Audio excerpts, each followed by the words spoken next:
Hello प्यारे बच्चों, आपका स्वागत है आपके अपने परिवार डेल मैथमेटिक्स में। आज अपन पढ़ेंगे कक्षा 10वीं के महत्वपूर्ण जो क्वेश्चन होते हैं उसमें समांतर श्रेणी से संबंधित। ये समांतर श्रेणी की क्लास नंबर 5 है। आपको इस क्लास को देखने के बाद समांतर श्रेणी से संबंधित जो क्वेश्चन आज पढ़ाए जाएंगे उनसे संबंधित कोई क्वेश्चन में कोई डाउट नहीं रहेगा। बस शर्त है कि आप इस क्लास को एंड तक ज़रूर देखिए। जो भी क्वेश्चन आपको पढ़ाए जाएंगे उसमें कोई क्वेश्चन ऐसा नहीं रहेगा जो आप कुछ सीख नहीं पाओगे। तो बढ़ते हैं आज की अपन इस क्लास की ओर, चलते हैं अपने क्वेश्चन की ओर। तो प्यारे बच्चों देखिए, क्वेश्चन जो एक्सरसाइज 5 है आपकी, उसका उदाहरण नंबर 3 लिया हुआ है और उदाहरण नंबर 3 लिखा हुआ है AP 2,7,12 डैश का 10वां पद ज्ञात कीजिए। अब सबसे पहले तो मैं आपको बता दूं, जो AP होती है उसमें प्रथम पद और सारवंतर निकाला जाता है। प्रथम पद और सारवंतर कैसे निकालते हैं इसको सोल्व करते हैं अपन। बिल्कुल ध्यान से देखिए, आपको बहुत अच्छे से समझा दूंगा मैं। इससे संबंधित कोई क्वेश्चन आपका डाउट नहीं रहेगा। तो सॉल्यूशन जो कर रहे हैं अपन, इसमें आपको AP दे रखी है। पहले अपन AP लिख देंगे। AP क्या दी हुई है, तो AP दी हुई है आपको 2,7,12 फिर डॉट डॉट और डॉट डॉट लगकर यहाँ पर पीछे कोई संख्या नहीं आ रही है। यहाँ सीधा हिंदी का वर्ड आ रहा है क्या, तो अगर सीधा डॉट डॉट करने के बाद सीधा संख्या नहीं आए तो समझ जाओ आपको L का मान नहीं दिया हुआ है। L का मान नहीं दिया हुआ है। और डॉट डॉट करके अगर सीधी संख्या आती है तो समझ जाओ कि वही L का मान दिया हुआ है। अब आपको इसमें प्रथम पद निकालना है, यानी कि प्रथम पद को लिखते हैं ऐसे, तो A बराबर हो जाता है। प्रथम पद आपको सिखाया है कि प्रथम पद होता है जो सबसे आगे आता है, तो सबसे आगे आ रहा है 2, तो A बराबर 2 और D बराबर निकालेंगे तो D बराबर निकालेंगे तो पीछे वाली संख्या है 7, उसमें से घटा देंगे अपन 2, तो 7 में से 2 जाएगा तो बच जाएगा 5। अब इस सवाल में आप और क्या निकाल सकते हो, तो जहाँ पर वह शब्द लिखा हुआ हो, जहाँ पर भी एक्सरसाइज नंबर 5 में वह शब्द लिखा हुआ हो, तो उसके आगे जो भी संख्या लिखी हुई है वही n की संख्या होती है। सदैव किसकी संख्या होती है, n की संख्या होती है। तो n बराबर इसमें आ जाएगा आपके पास 10। n बराबर आपको 10 दिया हुआ है। अब वह पूछ रहा है पद ज्ञात कीजिए, तो पद ज्ञात करने का आपको फॉर्मूला पढ़ाया गया है। चूँकि an बराबर फॉर्मूला होता है an बराबर a plus n-1 into D, ये वाला फॉर्मूला आता है। अगर यहाँ डैश यानी कि डॉट डॉट करने के बाद अगर संख्या आती तो हमेशा L का सूत्र लगेगा। इस चीज़ का विशेष तौर पे ध्यान रखिए। तो an का मान निकालना है, यानी कि A10 मान निकालना है। 10वां पद A10 बराबर A का मान है आपके पास 2 प्लस n का मान है 10 माइनस 1 और d का मान है 5। इसको रख देंगे, बस इसको सोल्व करना है, अपना आंसर आ जाएगा। तो A10 बराबर 2 प्लस और 10 में से 1 जाएगा तो बच जाएगा 9 और पीछे आपके पास 5। अब बढ़ते हैं अगली स्लाइड पे। इस पे क्वेश्चन कंप्लीट नहीं होगा। तो A10 बराबर आपको लिखा हुआ है A की वैल्यू 2 प्लस और 9 को 5 से इंटू किया 45 और 2 और 45 मिलकर हो गया 47। तो A10 बराबर आपके पास आंसर आ गया 47। अब जब भी ऐसे सवालों के आंसर देते हैं, अपन बोर्ड एग्ज़ाम दे रहे हैं, तो अपन को यहाँ लिखना है अतः 10वां पद। ऐसे लाइन बनाकर आंसर दिया जाता है हमेशा। अतः 10वां पद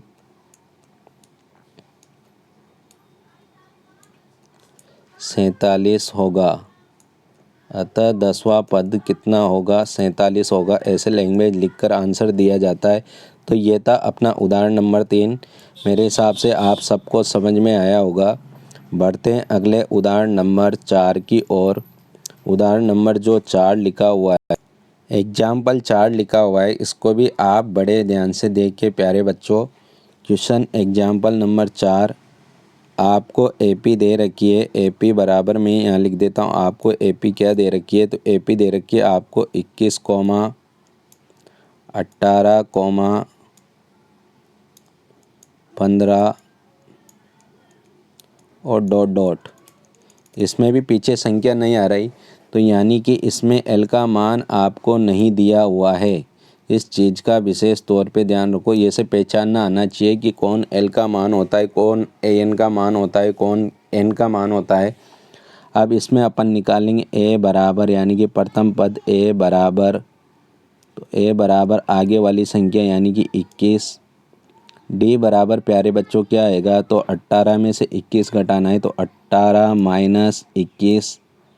और जैसे आप 18 में से 21 घटाओगे तो ये बच जाएगा माइनस का 3, क्योंकि आप छोटी संख्या में से बड़ी संख्या को घटा रहे हो तो माइनस में बचेगा, तो माइनस लगा दिया। अब 21 में से 18 घटाया तो 3 बच गया, यानी कि आंसर आ गया अपने पास -3।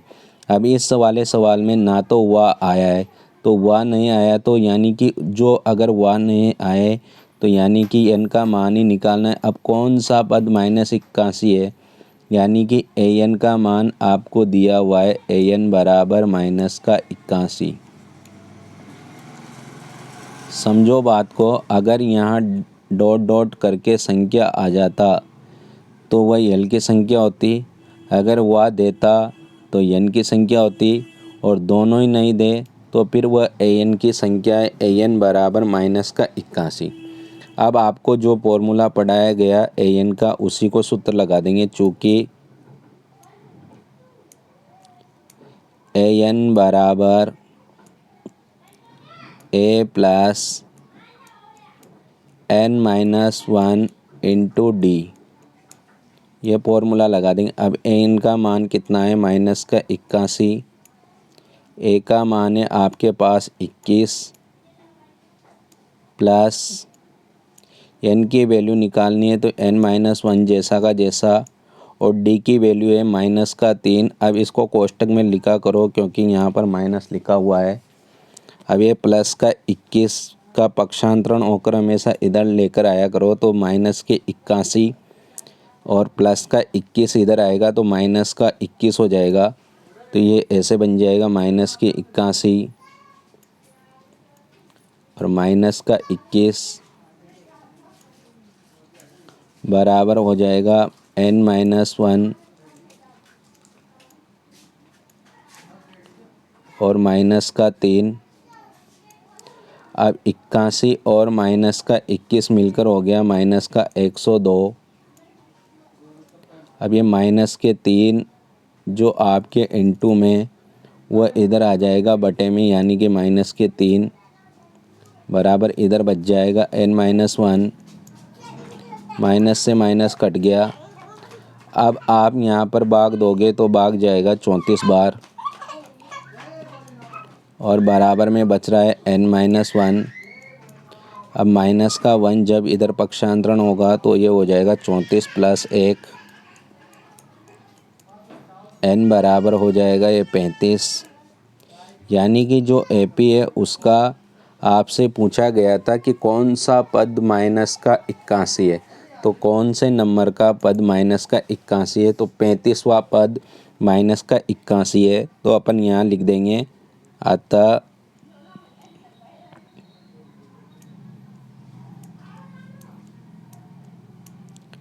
35वां पद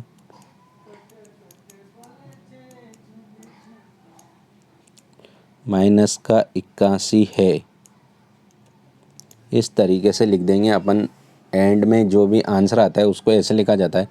अब आधा सवाल तो ये हो गया प्यारे बच्चों। आधा सवाल क्या लिखा हुआ है, साथ ही क्या इस एपी का कोई पद शून्य है। अब आपको शून्य के बारे में पूछा गया है। जैसा सवाल अपन ने -81 के बारे में किया, वैसा का वैसा सवाल अपन 0 लेकर करेंगे। तो ए एन का मान अब आपको क्या दिया हुआ है, 0 दिया हुआ है। तो 0 लेकर अपन सवाल को करते हैं। तो 0 लेकर सवाल कैसे होगा, तो 0 बराबर, अब ए की वैल्यू है आपके पास ए की वैल्यू देखो कितनी है, ए की वैल्यू है 21 और एन की वैल्यू निकालनी और डी का मान है -3। तो 21 प्लस n-1 और डी की वैल्यू है -3। ये प्लस का 21 इधर आएगा, किसका हो जाएगा, माइनस का, और 0 में से 21 जाएगा तो -21 सीधा लिख दूँ। तो -21 बराबर इधर बच गया n-1 और -3। अब ये -3 इंटू में इधर आएगा तो बटे में आ जाएगा, तो -21 बटे -3 और इधर बच जाता है आपके पास n-1। माइनस से माइनस कट गया और भाग दिया तो ये भाग गया 7 बार और यहाँ पर आ जाएगा आपके पास n-1। जब आप n की वैल्यू निकालोगे तो n बराबर आ जाएगा 8। माइनस का 1 उधर जाएगा, प्लस का 1 हो जाएगा, तो 7 + 1 बराबर हो गया 8। तो अपन से पूछा क्या गया था, अपन से सेकंड वाला पार्ट जो पूछा गया इस सवाल में, क्या इस एपी का कोई पद शून्य है। अगर n का मान संख्यात्मक मान से पूर्णांक के रूप में आए तो उसमें विद्यमान है, अगर पूर्णांक के रूप में नहीं आए, जैसे कि अगर यहाँ n का मान आ जाता 7/2/3 या फिर 7/1/3 या फिर माइनस में, तो फिर उस स्थिति में वह पद उसमें विद्यमान नहीं है। ऐसा आने पर पद विद्यमान नहीं होता है, लेकिन अगर पूर्णांक रूप में आए तो पद विद्यमान होता है। तो अपन इसका आंसर दे देंगे, अतः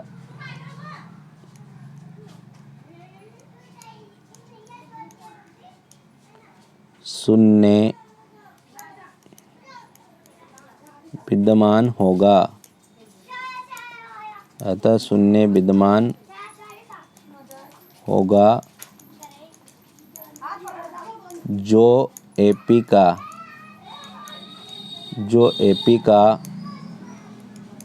कौन सा पद होगा, 8वां पद होगा, जो एपी का 8वां पद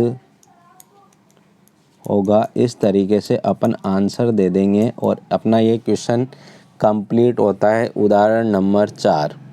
बढ़ते हैं अगले उदाहरण की ओर, उदाहरण नंबर 5 की ओर। उदाहरण नंबर 5 लिखा हुआ है, वह एपी निर्धारित कीजिए जिसका तीसरा पद 5 और 7वां पद 9 है। तो जिस तरीके से आपसे क्वेश्चन में कहा गया है उसी तरीके से अपन लिख लेंगे। चूँकि आपको पहले लिखना होगा कि क्या दिया हुआ है, तो मैं पहले लिख लूँगा कि आपको क्या दिया हुआ है, उसको कैसे लिखेंगे ध्यान दो। तो आपको तीसरा पद दिया हुआ है A3। प्यारे बच्चों, A3 बराबर कितना दिया हुआ है 5 और 7वां पद यानी कि A7 बराबर कितना दिया हुआ है प्यारे बच्चों 9। अब अपन निकालेंगे, चूँकि A3 बराबर, ये तो अपन ने वो लिखा है जो आपको दे रखा है, तो A3 बराबर कितना दिया हुआ है 5। अब A3 को अपन अपनी तरीके से कैसे लिख सकते हैं, A3 बराबर लिख सकते हैं A + 2D बराबर 5 और इसको दे देंगे अपन समीकरण नंबर 1। इसी प्रकार से चूँकि आपको क्या दिया हुआ है A7 बराबर कितना दिया हुआ है 9। अब A7 ये तो 9 किताब के अनुसार, लेकिन अपने अनुसार A7 का सूत्र होता है A + 6D बराबर 9 और इसको दे देंगे अपन समीकरण नंबर 2। अब अगली स्लाइड पे अपन दोनों समीकरणों को हल करने वाले हैं। तो अपन लिखेंगे यहाँ पर समीकरण 1 व 2 को हल करने पर, समीकरण 1 व 2 को हल करने पर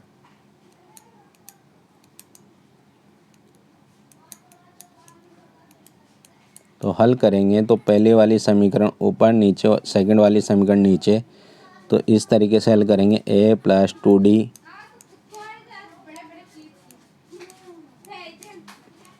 बराबर 9 और जो से 5 दिया हुआ है 5 दिया हुआ है, थोड़ा गलत हो गया भाई प्यारे बच्चों। 5 दिया हुआ है। और जो दूसरा समीकरण दिया हुआ है a + 6d बराबर दिया हुआ है 9। अब जब भी ऐसी इक्वेशन आए तो घटा दिया करो, तो नीचे वाली समीकरण के चिन्ह चेंज हो जाएंगे। अब a में से a कट जाएगा और 2 में से 6 जाएगा तो -4d, और यहाँ 9 में से 5 जाएगा तो -4, क्योंकि आप बड़ी संख्या यानी कि 5 में से 9 को घटाओगे तो माइनस, लेकिन आपको 9 में से 5 घटाना है तो -4। ये माइनस से माइनस कट जाएगा और 4 से 4 भी कट जाएगा और इधर बचेगा d का मान 1। तो d की वैल्यू 1 आ गई। अब इस d का मान अपन समीकरण नंबर 1 में रख देंगे, तो d का मान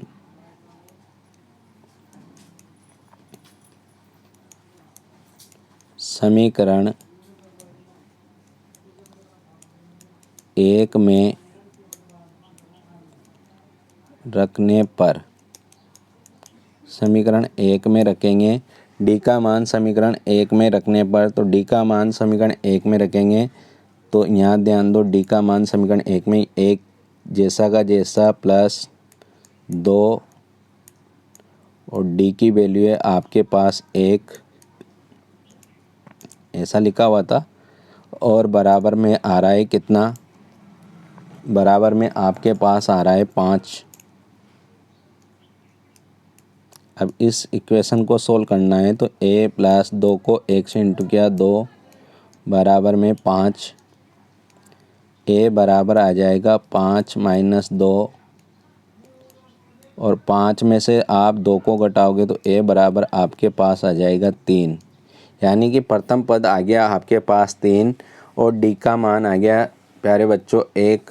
अब आपको AP निर्धारित करनी है तो सीधा लिख दो आप AP बराबर, अब AP का निर्धारण जो होता है प्रथम पद से होता है, तो प्रथम पद कितना आ रहा है 3। अगला जो पद आता है वह d जुड़ते हुए आता है, तो जो गत पद है उसमें अपन d का मान जोड़ेंगे। d की वैल्यू यहाँ पर सवाल में कितनी है, d की वैल्यू यहाँ सवाल में 1 है, 1 आ रही है d का मान। इसको जोड़ते हुए चलेंगे तो 3 में 1 जुड़ा 4, 4 में फिर 1 जोड़ देंगे तो 5, फिर 5 में 1 जोड़ेंगे 6। अपन को ज़्यादा अब लिखना नहीं है, इसको डॉट डॉट करके आंसर लिख देंगे, यानी कि अपना आंसर आ गया 3, 4, 5, 6 डॉट डॉट। ये था अपना उदाहरण नंबर 5। कमेंट करके ज़रूर बताएं आपको किस तरीके से ये उदाहरण समझ में आया।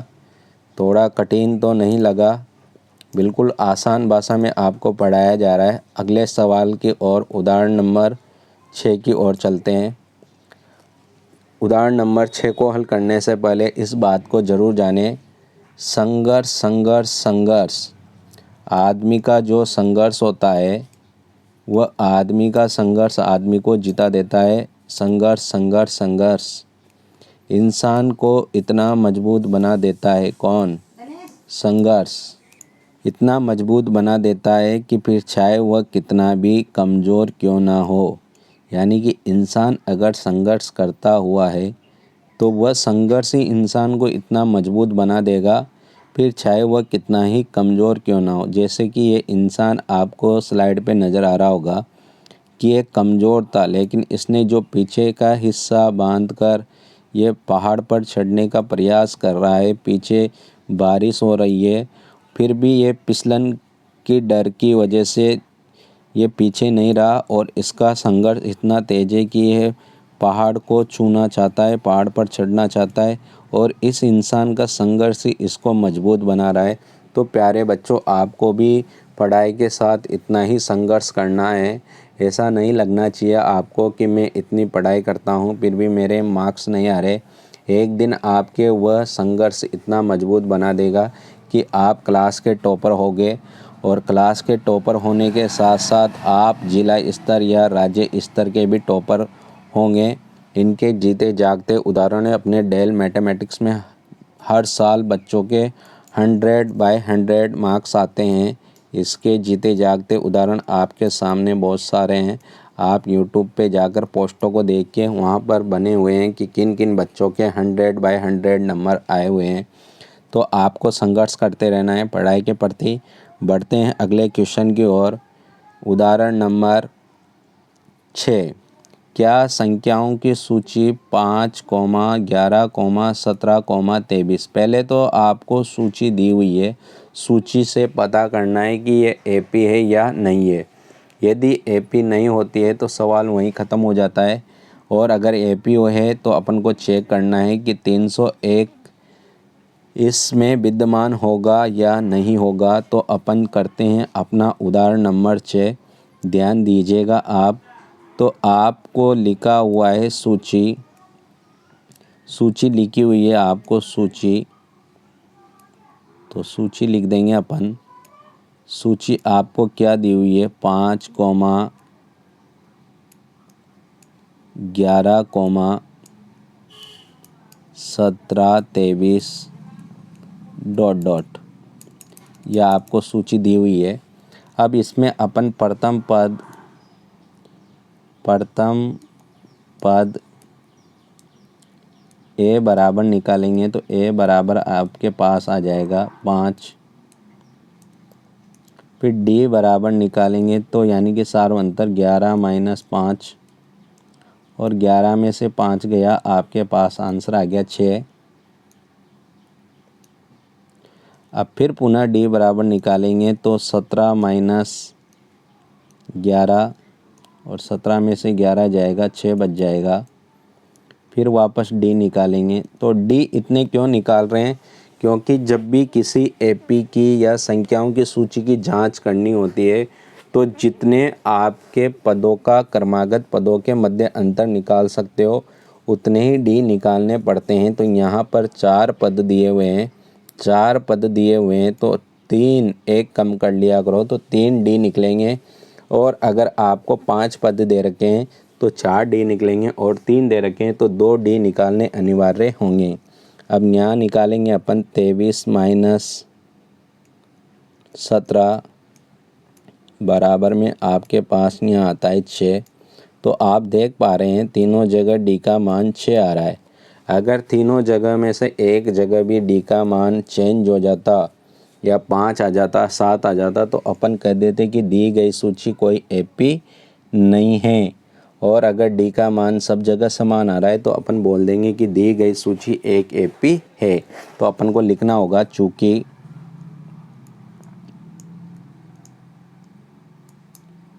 दी गई सूची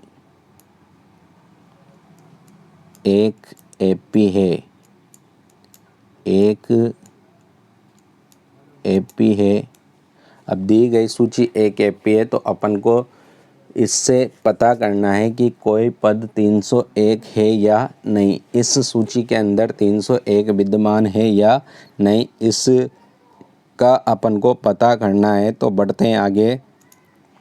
तो आपको an बराबर निकालना है। तो an बराबर सूत्र होता है a + n-1 और इंटू डी। an का मान है आपके पास 301 बराबर a की वैल्यू है आपके पास 5 और d की वैल्यू है 6। तो 5 + n-1 और इंटू में d की वैल्यू है 6। अब ये 5 प्लस का इधर आएगा तो हो जाएगा माइनस का। आप हमेशा इसी तरीके से सवाल को करोगे तो और सवाल आसान लगेगा। तो ये 5 माइनस का कर दिया अपन ने। अब यहाँ बचता है n-1 और इंटू में 6 घटाएंगे तो यहाँ बच जाएगा 296। अब ये इंटू में है 6, इधर आएगा तो बटे में आ जाएगा 6 बराबर यहाँ बचेगा n-1। अब अपन 6 का भाग देंगे तो 4 24, 4 × 6 = 24, बच गए 5 56 हो गए। 56 में अपन 6 का भाग देंगे तो 56 में 6 का भाग 9 बार, 9 × 6 = 54, बच गए 2 बचने का मतलब है 2 बटे में 6 और बराबर में चल रहा है n-1। अब इधर ध्यान दो साइड में, अभी माइनस का एक, आपको ऐसे नहीं लिखना है कॉपी के अंदर, आपको साइड में नहीं लिखना है, आपको सीधा नीचे चलना है। तो n बराबर आ जाएगा आपके पास 49 सही। अब ये 2/6 कट रहा है 2 के पहाड़े से, तो ये बन गया 1/3 प्लस 1, तो n बराबर आ गया आपके पास 50 सही 1/3। अब बताओ 50 सही 1/3 पूर्णांक है क्या? नहीं है, तो अपन कह देंगे चूँकि 301 इस सूची में विद्यमान नहीं है, तो चूँकि 301 इस एपी में नहीं है, नहीं इस एपी में नहीं है, इस तरीके से अपन आंसर दे देंगे कि इस एपी में नहीं है। तो समझ में आया होगा बच्चों किस तरीके से अपन ने ये उदाहरण नंबर 6 किए हैं अभी तक। अब बढ़ते हैं अपन अगले उदाहरण की ओर। रोज़ाना आपको ऐसे एक क्लास ज़रूर मिलेगी, आपको बस शर्त है कि एंड तक ज़रूर क्लास को देखना है, तभी आप कुछ ना कुछ सीख पाओगे। अगर आपने 1 या 2 मिनट क्लास को देखकर एंड किया तो फिर आप कुछ भी समझ नहीं पाओगे। तो मेरा कहना यही है कि आप क्लास को एंड तक ज़रूर देखें। अगले उदाहरण की ओर चलते हैं। उदाहरण नंबर 7। उदाहरण नंबर 7 लिखा हुआ है 2 अंकों वाली कितनी संख्याएं 3 से विभाज्य। अब ऐसे जो क्वेश्चन होते हैं वेरी मोस्ट होते हैं, इनको आप ध्यान से समझो। ये 3 के लिए 2 अंकों वाली, अब आपको सबसे पहले रफ कार्य कर रहा हूँ मैं, रफ के माध्यम से आपको समझाना चाह रहा हूँ कि सबसे पहले आपको पता होना चाहिए 2 अंकों की संख्या कहाँ से शुरू होती है। 10 से, 10, 11 और 12, 10 से, 11 से, 12 से, और ऐसे चलती जाएगी। और कहाँ तक जाना होगा, 2 अंक लास्ट में कौन सा होता है, 99। इसके बाद में जो 100 आता है उसमें 3 अंक हो जाते हैं। तो ऐसा सबको मालूम होता है। अब 3 अंकों की पूछ ले तो 100 से शुरू होगी और 999 तक जाएगी। तो 2 अंकों की शुरू होगी जो 10 से शुरू होगी और 99 तक जाएगी। तो आपको क्या करना है, एक बार तो चेक करनी है संख्या आगे से, और एक बार संख्या चेक करनी है पीछे से। समझ पाए बात को? तो 10 में 3 का भाग जा रहा है क्या? नहीं जा रहा, तो ये अपना आंसर नहीं होगा। अब 3 का भाग 11 में भी जाता है क्या? नहीं जाता, तो ये भी अपनी संख्या नहीं है। अब 3 का भाग 12 में जाता है क्या? 12 में जाता है, तो अपने काम की संख्या है 12। अब ऐसे पीछे से चेक करेंगे, तो पीछे कितना लिखा हुआ है? 99। 99 में 3 का भाग जाता है क्या? जाता है, तो 3 का भाग 99 में 33 बार जाता है, तो ये भी अपने लिए काम की संख्या है।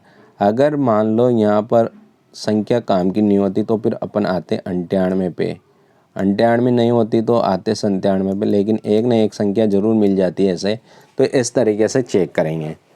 तो अपने लिए जो काम की संख्या है वो 12 है और 99। अब सवाल, अगर ये चीज़ समझ में आए हो तो सवाल कुछ भी नहीं है, अब सवाल वापस पुराना हो चुका है। ये रब कार्य था, ध्यान रखना। 12 और 99 आगे से चेक किया तो 12 है, पीछे से चेक किया तो 99। इस चीज़ को ध्यान रखो, मैं इनको मिटा रहा हूँ, ये समझाने के लिए लिखा था आपको। ऐसे आपको भी रब करके समझना है कि किस तरीके से संख्या निकाली है। अब ध्यान दो किस तरीके से अपन सवाल करेंगे। तो यहाँ लिखूँगा मैं 2 अंकों की 2 अंकों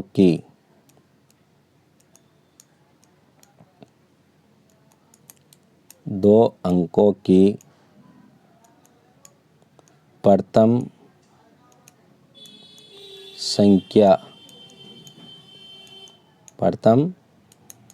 संख्या जो 3 से भाज्य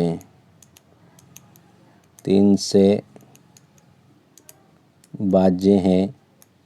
तो 2 अंकों की ऐसी संख्या कौन है जो 3 से भाज्य? अभी आपको बताया 12 है। ऐसे ही लिख दूंगा मैं 2 अंकों की अंतिम संख्या जो किससे भाज्य हो, अंतिम संख्या जो किससे भाज्य हो, 3 से भाज्य हो, तो वह संख्या आ गई आपके पास 99। ये ऐसा लिखने का मतलब है आपको वापस यही लाइन लिखनी है, 2 अंकों की अंतिम संख्या जो 3 से भाज्य है, तो वो कितनी है? 99। यानी कि अपन कह सकते हैं एपी बराबर आ जाएगा आपके पास 12, अब 12 में फिर 3 जोड़ना है, जिसके भाग के बारे में बात हो रही है उसको जोड़ते चलो। तो 12, 12 के बाद 15, 15 के बाद 18, अब ज़्यादा नहीं जोड़ना है, और फिर डॉट डॉट करके अंतिम संख्या कितनी थी आपकी 99, इसको लिख दो। अब आपको निकालना है इसमें कितनी संख्या है, यानी कि n का मान निकालना है। तो यहाँ से पहले आप प्रथम पद निकालो, तो a बराबर आ जाएगा आपके पास 12 और d बराबर आ जाएगा आपके पास 15 माइनस 12 और d बराबर आपके पास आ गया 3। अब आगे देखो किस तरीके से करेंगे। तो an का मान आपको l का मान दिया हुआ है, अंतिम संख्या लास्ट में संख्या आ गए, तो l बराबर आपको दिया हुआ है 99। अब यहाँ ध्यान रखना, तो चूँकि l बराबर सूत्र होगा आपका a plus n minus 1 into D. L की वैल्यू है 99, ए की वैल्यू है 3 प्लस एन की वैल्यू निकालनी है, तो n माइनस 1, ए की वैल्यू भाई 3 नहीं है, एन ए की वैल्यू है 12, डी की वैल्यू है 3। अब ये प्लस के 12 इधर आएगा, माइनस हो जाएगा, 99 माइनस 12 बराबर में n माइनस 1 और इंटू में 3। 99 में से 12 आ जाएंगे, आपके पास बच जाएगा 87। अब ये 3 इंटू में इधर आएगा बटे में, तो 3 बटे में, और यहाँ बच गया आपके पास n माइनस 1। आप जैसे ही n माइनस 1 भाग दोगे तो भाग जाएगा आपके पास 29 बार, और माइनस का 1 इधर गया तो हो गया प्लस का 1, तो 29 प्लस 1 और जुड़कर हो गया ये 30। यानी कि जो आपको पूछा गया है 2 अंकों की कितनी संख्या है 3 से विभाज्य है, तो 2 अंकों की कितनी संख्या है जो 3 से विभाज्य है। 30 संख्याएं ऐसी है जो 3 से विभाज्य हैं जो 2 अंकों की है। तो ये क्वेश्चन आपको बच्चों समझ में आया होगा, उदाहरण नंबर 7। अब बढ़ते हैं अपन अगले उदाहरण की ओर। लास्ट उदाहरण है ये, फिर कल की क्लास में अपन क्वेश्चन बताएंगे 5.2 के। तो आप पहली बार हो अगर चैनल पे, तो चैनल को सब्सक्राइब ज़रूर कीजिए। आप अपने दोस्तों को ज़रूर शेयर कीजिए जो आपके साथ क्लास 10th की तैयारी कर रहे हैं। अगला question, AP 10,7,4 dead dash minus 62 का अंतिम पद से प्रथम पद की ओर 11वां पद ज्ञात कीजिए।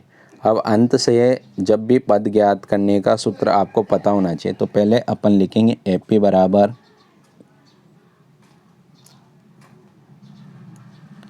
पहले अपन लिखेंगे AP, जो आपको AP दे रखी है। तो AP बराबर आपको दिया हुआ है 10,7,4 डॉट डॉट माइनस 62 अंतिम पद से प्रथम पद की ओर। अब ऐसा अगर अंतिम शब्द दे दिया गया सवाल के अंदर तो फिर उसके लिए फॉर्मूला अलग लगता है। अब यहाँ पर पहले सबसे पहला काम है अपना a निकालना। तो a बराबर आ जाएगा, जो सबसे आगे संख्या है वो प्रथम पद है यानी कि 10। d बराबर निकालेंगे तो पीछे वाली संख्या यानी कि 7 में से माइनस करेंगे, क्या घटाएंगे 10। अब 7 में से 10 जाएगा तो माइनस की संख्या आंसर आएगा यानी कि माइनस का 3, और डॉट डॉट करके संख्या आ गई। तो आपको फर्स्ट वाले सवाल में बताया था कि वह संख्या किसकी, यल की। तो यल बराबर आपको दिया हुआ है माइनस के 62, और जहाँ पर अगर सवाल में वह शब्द लिखा हो तो n बराबर आपको दिया हुआ है 11। अब अंत से nवां पद ज्ञात करने का जो सूत्र है वो मैं यहाँ पर लिख देता हूँ। अंत से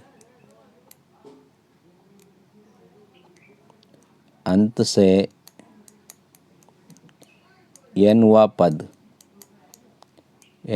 पद बराबर सूत्र है l minus n minus 1 into D.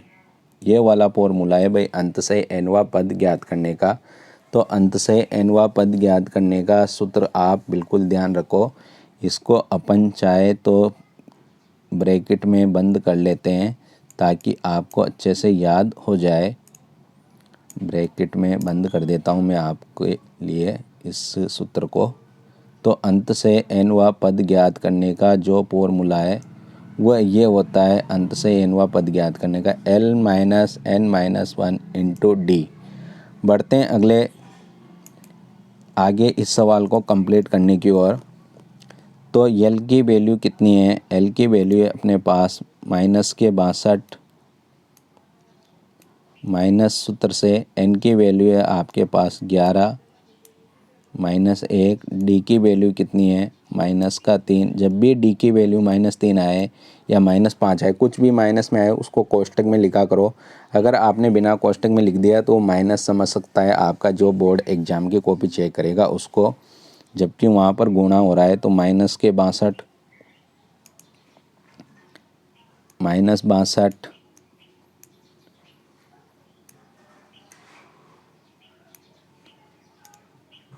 Minus सूत्र से 11 में से 1 जाएगा, 10 बच जाएगा और माइनस का 3 पीछे कोष्टक के बाहर लिखा हुआ है। -62 माइनस को माइनस से इंटू करेंगे प्लस हो जाएगा, और 10 को 3 से इंटू किया तो ये हो गया 30। और आपको 62 में से 30 को घटाना है तो माइनस का बच जाएगा 32। एक माइनस और एक प्लस की संख्या हो, चाहे बीच में कोई सा भी कार्य हो रहा हो, हमेशा सवाल घटाव का होगा। अब बड़ी संख्या अगर माइनस की है तो आंसर माइनस में आएगा, और अगर उन दोनों में से बड़ी संख्या प्लस की है तो फिर आंसर प्लस में आएगा। इस चीज़ों को ध्यान से समझो, छिन्न परिपाटी को आपको आना चाहिए। तो यहाँ पर लिखा हुआ था 10,7,4 ... -62 का अंतिम पद से प्रथम पद की ओर 11वां पद, तो अंत से 11वां पद क्या होगा? माइनस का 32 होगा। तो मैं यहाँ आंसर लिख दूंगा, अतः अंत से 11वां पद, ऐसे आंसर देना अनिवार्य है। अंत से 11वां पद -32 होगा। अंत से जो 11वां पद है वो माइनस का कितना होगा? 32 होगा। तो ये थे भाई क्वेश्चन आपके आज के। टोटल मैंने कितने उदाहरण बताया आपको? उदाहरण नंबर 3 से बताया आपको। उदाहरण नंबर 3 से आपको बताते हुए 3, 4, 5, इसके बाद आपको बताया 6, 7 और उदाहरण नंबर 8, यानी कि आपको 6 उदाहरण बताए हैं एक क्लास के अंदर। ये बहुत होते हैं। आपकी ये क्लास लगभग 40 मिनट के आसपास की है। आपने ये 40 मिनट इस क्लास को दिया, आप यकीन कीजिए इनमें से आपको एक ना एक क्वेश्चन बोर्ड एग्ज़ाम में देखने को ज़रूर मिलेगा। आप बिल्कुल ट्रस्ट कीजिए डेल मैथमेटिक्स के ऊपर। ये ऐसे ही वादे नहीं किए जाते, हमने कुछ रिज़ल्ट दे रखे हैं, उसके आधार पर ही हमने वादे कर रखे हैं, और उसी के आधार पे हम बच्चों को जो देते हैं, जो प्रोवाइड कराते हैं, वो यकीन कीजिए प्यारे बच्चों आपको ये बहुत अच्छे से समझ में आया होगा। और जितना आपको समझ में आया है उतना ही यकीन कीजिए कि आपको इन 6 उदाहरण में से कोई सा भी उदाहरण आपको एग्ज़ाम में ज़रूर देखने को मिलेगा। तो आपको ये क्लास कैसी लगी आप कमेंट करके ज़रूर बताना कि आपको ये हमारी क्लास कैसी लगी। आपका एंड तक क्लास में बने रहने के लिए धन्यवाद। आपको रोज़ाना इसी प्रकार से एक क्लास रोज़ाना मिलती रहेगी। संबंधित क्लास 10th के आधार पर एक क्लास आपकी मिलती रहेगी। यूट्यूब चैनल है अपना, यूट्यूब चैनल पे। और अगर आपको इस क्लास की PDF चाहिए तो आप हमारे यूट्यूब टेलीग्राम का जो चैनल है उसको आप ज्वाइन कर सकते हो, और वहाँ से बिल्कुल फ्री डाउनलोड कर सकते हो। टेलीग्राम का जो चैनल है वही अपना यूट्यूब का चैनल है, और यूट्यूब का जो चैनल है वही टेलीग्राम का चैनल है। इस नाम से आप इंस्टाग्राम, फेसबुक पेज टेलीग्राम और यूट्यूब सभी पे आप डेल मैथमेटिक्स सर्च करोगे तो वहाँ पर अपना पेज अवेलेबल होगा। तो इस क्लास की आपको अगर पीडीएफ चाहिए तो आप डेल मैथमेटिक्स टेलीग्राम चैनल को ज्वाइन कीजिए। आपको पीडीएफ वहाँ से डाउनलोड कर लेनी है। आप चाहो तो नोट्स बना सकते हैं। रोज़ाना आपको एक क्लास ज़रूर मिलेगी। जिस दिन क्लास नहीं हो पाएगी तो समझ जाना कोई मजबूरी रही होगी, उस वजह से आपको क्लास नहीं मिलेगी।